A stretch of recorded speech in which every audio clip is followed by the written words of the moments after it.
Okay, for reading today, back into the one and only Ivan, still working on chapters 49 through 63. And yesterday we were answering questions as we would read through the story. I think that's going to make it easier for us. Do you agree with that? Yeah. So then we don't have it all at the very end. Okay, so we answered 1. We haven't done 2 yet. We're getting to that point in the story, I believe. Same with 3. We did do one of the emotions that Ivan had in this chapter so far. And then we did the quick write yesterday. And that's it so far.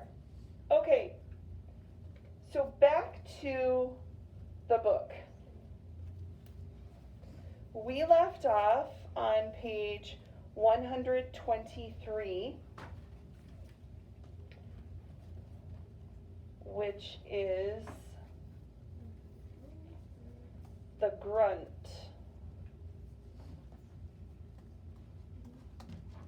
So it's chapter 55.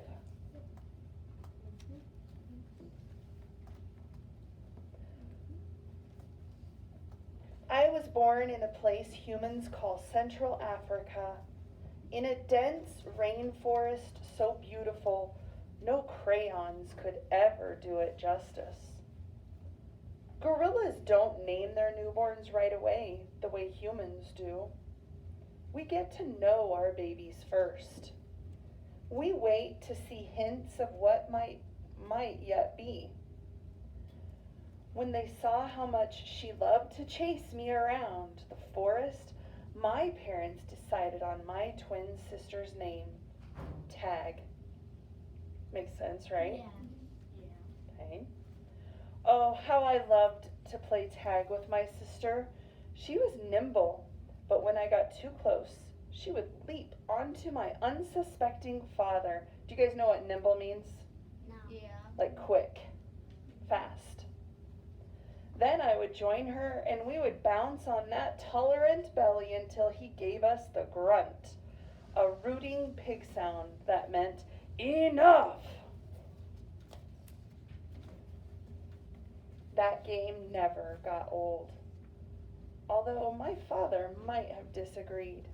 Okay, so he's starting to talk about his past to Ruby, right? Because she was wanting to know a story. So before we go on, look at the fill in the blank on slide 1. Thank you. Okay, so fill in the blank. Ivan tries to remember his past because he wanted to? No. Why is he trying to remember his past? What is the purpose for that? Type it in.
All right, do you have one completed?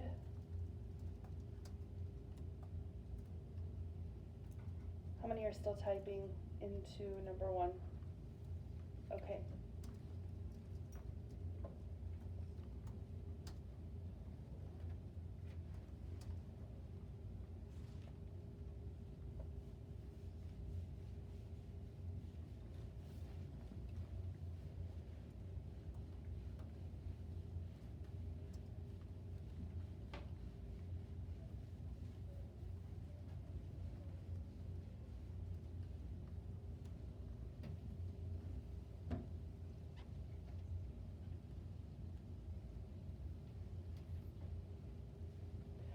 right, we can answer 4 also, I think. What do you think? Tag was, do we now know who Tag was? Yeah. Who was Tag? Type it in.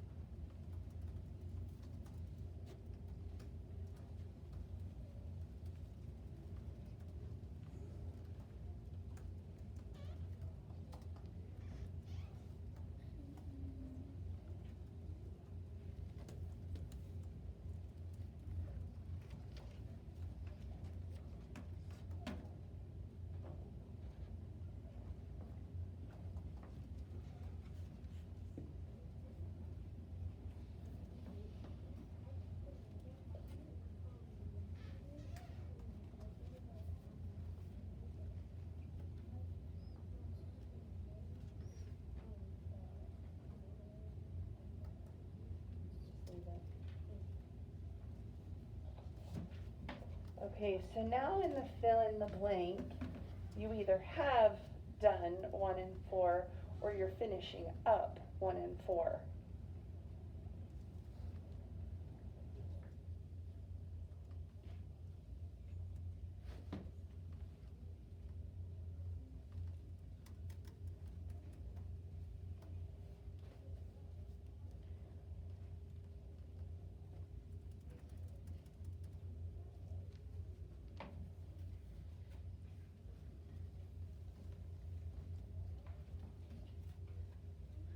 All right, let's look at chapter Mud on 125. This one's really short. Here's what I'm going to have you do. You're going to use your Chromebook, kind of. You're going to set the book down on your desk and just kind of set the Chromebook on top of it so you don't have to hold it with your hands. So the front edge of your Chromebook, just kind of slide your book underneath it. So lift it up a little bit.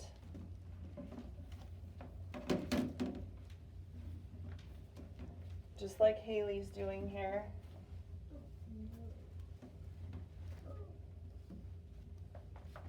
Okay, now what you're going to do with the Mud chapter, you're going to read this to yourself, but you're going to read it out loud to yourself. You're going to plug your ears so that as you're reading, you only hear yourself reading and you don't hear anybody else in the classroom reading that short chapter. So nobody else is going to be paying attention to you because they're focusing on listening to themselves read and looking at the words while they read. That's why we have our book propped up or propped open with our Chromebooks, so you don't have to mess with that with your hands, because your fingers are doing what? Plugging your ears. Okay? So read Mud, and then let's talk about whether we can, oh, I'm losing my mind.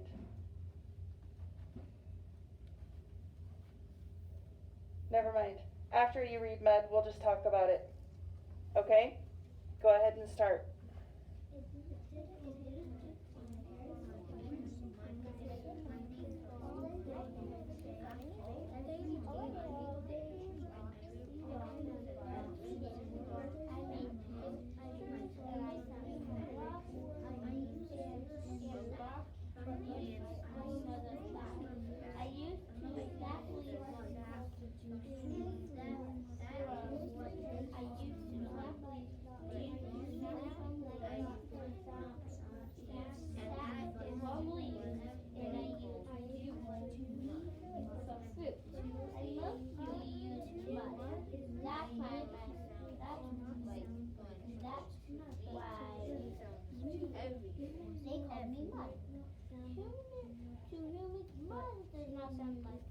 It's much to me, but it's to me. It's everything.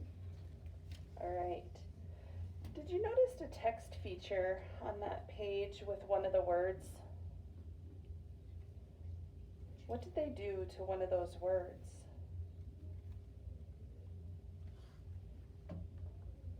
One word in all of those looks a little different than the rest of them.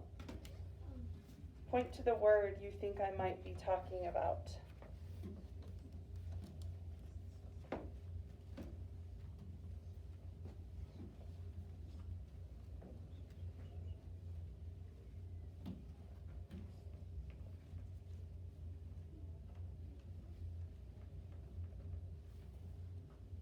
Most of you are pointing to the word mud, but it's the one in this bottom sentence that's italicized.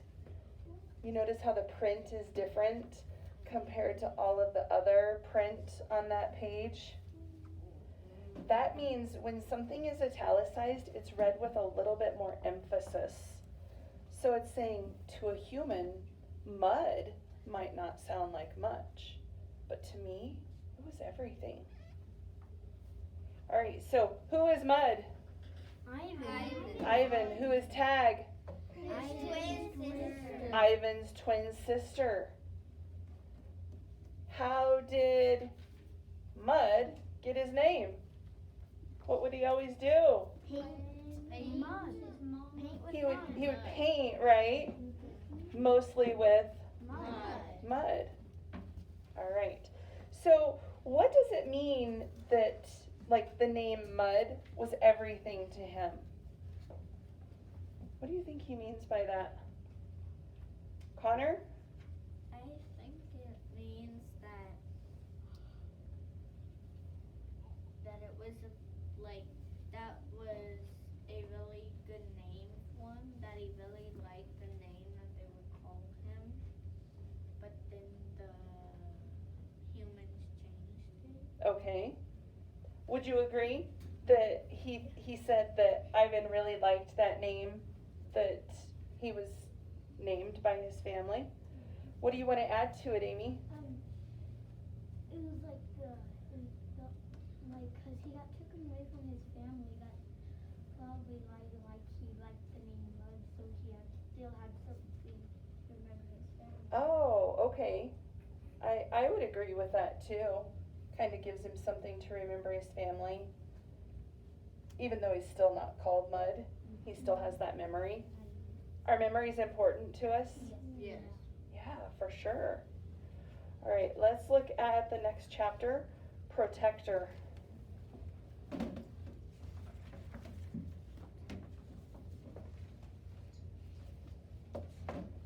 My family, which humans call a troop, was just like any other gorilla family. There were 10 of us. My father, the silverback, my mother, and 3 other adult females. A juvenile male called a blackback, and 2 other young gorillas. Tag and I were the babies of the group. We squabbled now and then. Squabbled means to fight or argue, as families will. But my father knew how to keep us in line with a simple scowl. What's a scowl? Show me a scowl. Do you ever get that evil eye from your mom or dad? No. Like, you better knock it off? That's what a scowl is. And for the most part, we were happy to do what we were meant to do, to feed and forage and nap and play. My father was a master at leading us to the ripest fruit for our morning feast and the finest branches for our night nests. He was everything a silverback is meant to be, a guide, a teacher, a protector. And nobody could chest beat like my father. So is he remembering more? Like, the more he talks, the more he's remembering? Yeah. The more memories come back to him? A Perfect Life is our next chapter. Gorilla babies and elephant babies and human babies are not so different, except that a gorilla gets to spend the day riding on his mother's back, like a cowboy on a horse. It's a pretty great system from the baby's point of view. Slowly, carefully, a young gorilla begins to venture farther and farther away from the safety of his mother's arms. He learns the skills he will need as an adult. How to make a nest of branches, weave them tightly or they will fall apart in the middle of the night. How to beat your chest, cup your palms to amplify the sound.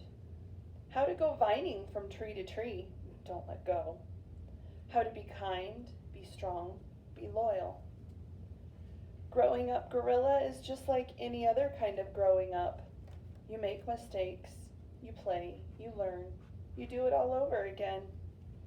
It was, for a while, a perfect life. The end. One day, a still day when the hot air hummed, the humans came. Vine. After they captured my sister and me, they put us in a cramped, dark crate that smelled of urine and fear. You know what urine is, right? Pee. Can you smell fear? No. What does he mean by that? It smelled of urine, pee, and fear. What does that mean? What do you think, Amy? Like he could feel the fear. Yeah, just like the fear inside of them, and that the smell of pee. Another animal was probably in there before, right? Yeah. For the same reason, wouldn't you guess? All right, so Vine. After they captured my sister and me, I just read that. Going to the next paragraph, sorry friends. Somehow I knew that in order to live, I had to let my old life die. But my sister could not let go of our home. It held her like a vine, stretching across the miles, comforting, strangling. We were still in our crate when she looked at me without seeing, and I knew that the vine had finally snapped.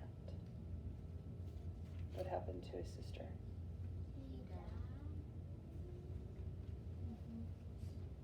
I'm guessing that she died inside that crate with him, at least in this story, right?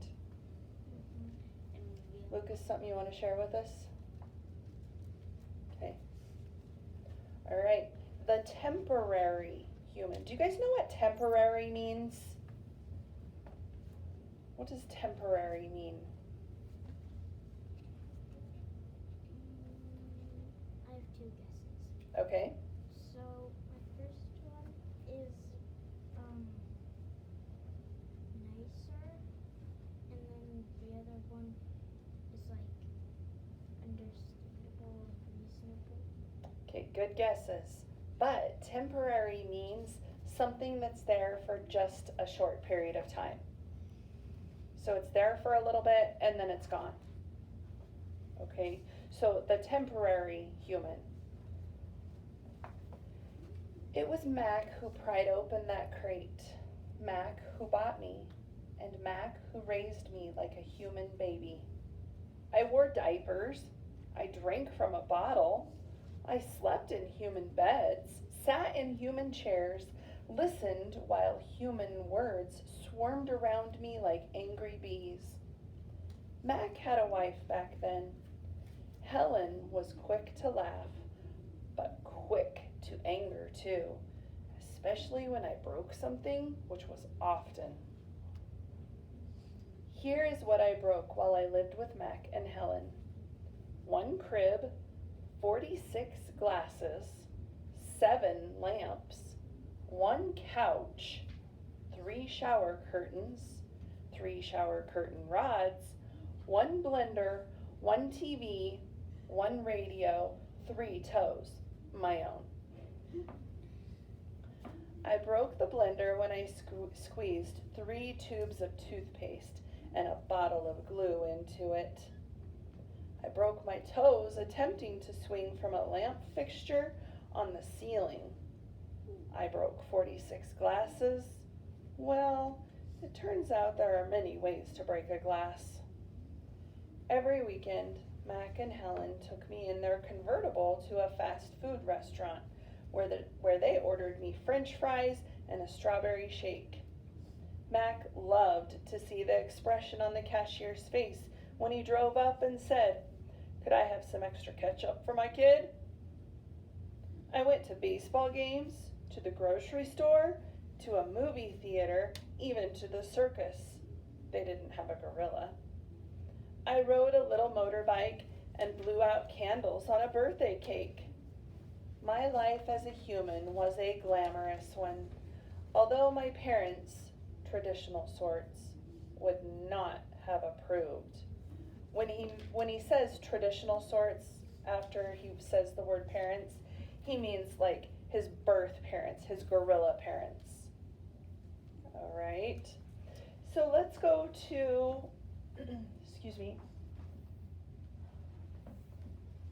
5 on slide 1. Do we now know who Helen was? Yes. Mm-hmm. It introduced Helen in the temporary human chapter. So type in who Helen was. If you're not sure, should you go back into the text to look for it? Most definitely.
All right, do you have 5 completed?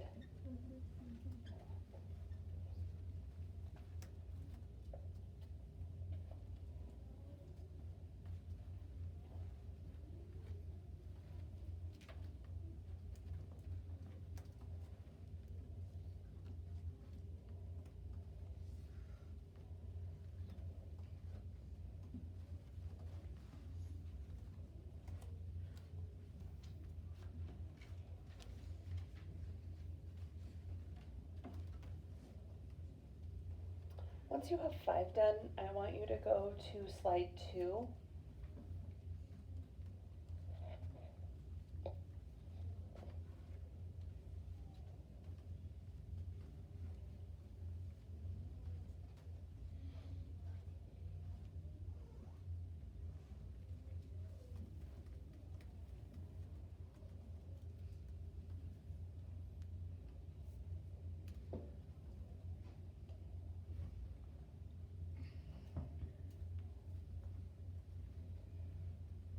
All right, we're going to take a break for right now from the book. I'm going to give you time to work on part 2 of slide 2. What does Ivan remember about his past life? So his memories that he has that he's telling Ruby before he was captured by the humans. That's what they're referring to as his past life. Okay, so you can just, it says be detailed in your answer, but if you want to just like list different things that he talked about in there, that's fine. Okay, don't worry about complete sentences on this. Just include all of the different memories that he was telling to Ruby from chapters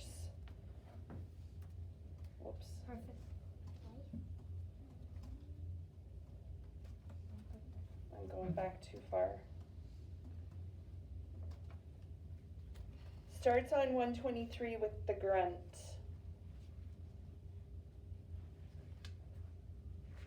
So that's where Ivan starts sharing his memories with Ruby and of course Bob, because he's there too. But that's where you're going to start taking your information from so that you have detailed information listed for part 2. Questions on that? Okay, I'm going to give you the next several minutes to work on that. I'm going to set the timer.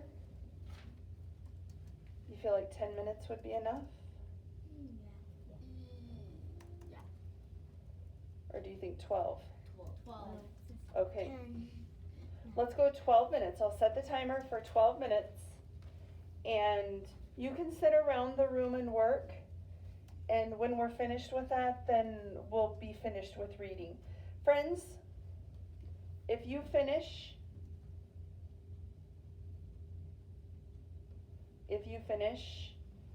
with your detailed information before other people are finished, just read your library book or your AR book quietly while they finish theirs up.